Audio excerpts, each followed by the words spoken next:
Okay, so in order to begin this process, in order to start understanding this finger picking in this way, in this concept that's really going to integrate with your body and with your hands, we have to establish a beat. We have to establish a cornerstone of a rock, a place to always come back to in regards to time, okay? And we've talked about quarter notes, half notes, well, we're talking about 16th notes as well today. And being able to count this, being able to count it out loud without the guitar. You see, I've got no guitar. So for this exercise, you will not need a guitar. And so I specifically am setting it aside because I want you to think this way without the guitar, no finger picking, no nothing yet. If you have a metronome, this will help your timing a lot. Timing is a developed thing.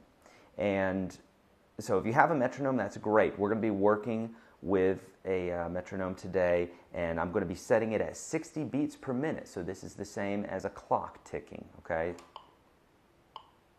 Those are seconds, if you will. 60 beats per minute, okay?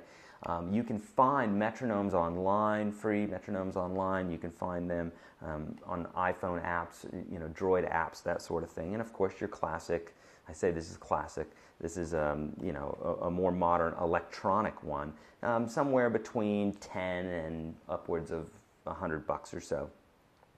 You just need a simple one now, okay? So the first thing that we want to do is establish a beat, okay? Now, for this exercise today, we're not going to be using the metronome, but I wanted to introduce it to you. At first we will, and then eventually here we won't. But we want to establish this count of 1, 2, 3, 4. 1, 2, 3, 4. Important to be able to count it out loud when we're playing, okay? So let's talk about that for a minute here.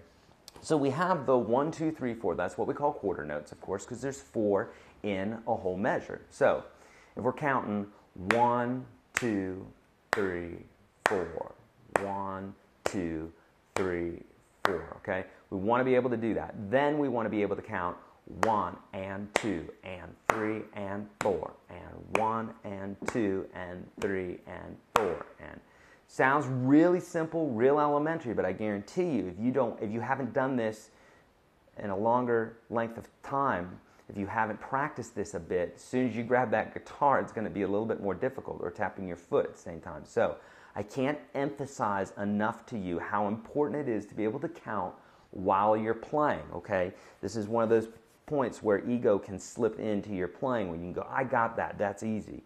Of course, everybody can count 1, 2, 3, 4 like this. Once you grab the guitar and you start tapping your foot and counting out loud, it's another story. So make sure that you can do this, okay?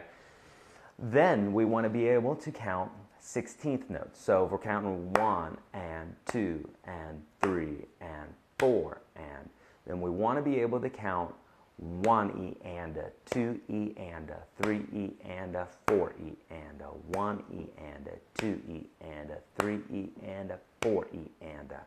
And so what I'm saying there is 1 E and, like A-N, and D, D-A. So if I say the D of the beat, that's basically the fourth note in the beat before the next actual downbeat happens. So 1 E and D, 2 E and D, 3 E and D.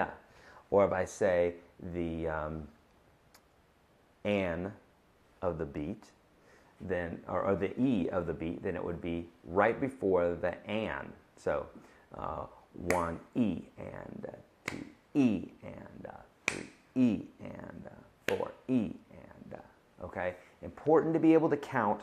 So the objective here, or your goal here at the end of this video and your practice after this, is to be able to count in quarter notes, be able to count in eighth notes, and be able to count in 16th notes without the guitar.